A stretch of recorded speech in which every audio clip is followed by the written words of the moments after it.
শাওনের চাঁদ দেখে আনন্দে মেতেছেন নগরবাসী। পাড়া মহল্লা চায়ের স্টল থেকে অভিজাত রেস্তোরাঁতে আড্ডা শুরু হয়েছে।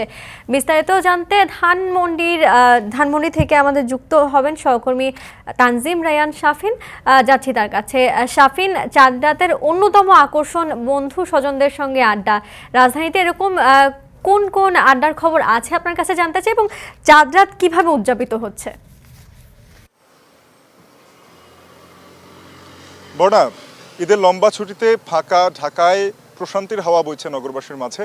আমরা যদিও ইফতারের পরপরই সময়টি, তারপরেও আমরা দেখেছি যে ইফতার শেষ করেই অনেকে বেরিয়েছেন বন্ধু পরিবার স্বজন, এমনকি পরিবারের ছোট সদস্যদেরকে নিয়ে ফাঁকা ঢাকার যেই অলিগলি পথ থেকে শুরু করে বড় বড় সড়ক, সেখানে তারা ঘোরাফেরা করছেন। একই সাথে বিভিন্ন বিনোদন কেন্দ্রে তারা যাচ্ছেন পরিবার স্বজনদের বন্ধুদের নিয়ে আড্ডা দিতে।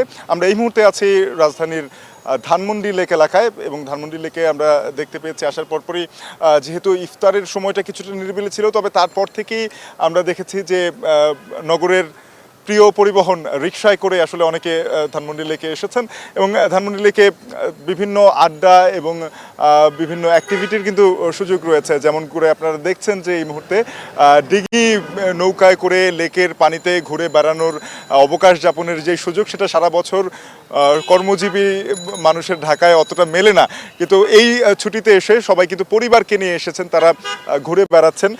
এখানে বেশ কিছু রেস্টুরেন্ট রয়েছে, যেগুলো অনেকগুলো রেস্টুরেন্ট বন্ধ রয়েছে, তবে একেবারে স্থায়ী যে রেস্টুরেন্টগুলো রয়েছে সেগুলো খোলা রয়েছে, এবং সেগুলোতে বেশিরভাগই আমরা দেখছি যে তরুণীরা আড্ডা দিচ্ছেন। বিশেষ করে আমরা বলতে পারি যে তরুণ কপতিরা তারা এসেছেন, তারা কিন্তু আড্ডা দিচ্ছেন, পরিবারের ছোট্ট সদস্যদেরকে নিয়ে এসেছেন। তারা যদিও আগামীকালকে নতুন পোশাক পরার কথা, কিন্তু আজকে আমরা দেখছি যে অনেক সুসজ্জিত হয়ে নগরবাসী এই ফাঁকা ঢাকার যে সৌন্দর্য সেটা উপভোগ করছেন।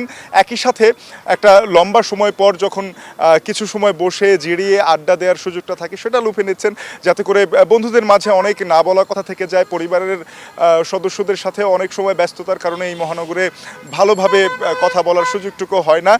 তবে খাবারের টেবিল যখন ঘরে কিংবা ঘরের বাইরে সেই সুযোগটা করে দিচ্ছে, তখন সেখানে আসলে আমরা দেখছি যে নগরবাসীর একটি উচ্ছ্বাস রয়েছে। আমরা দেখছি যে ঢাকার যে রেস্টুরেন্টগুলো রয়েছে আর সেখানেও সন্ধ্যার পরপর থেকে ভিড় বাড়তে শুরু করছে।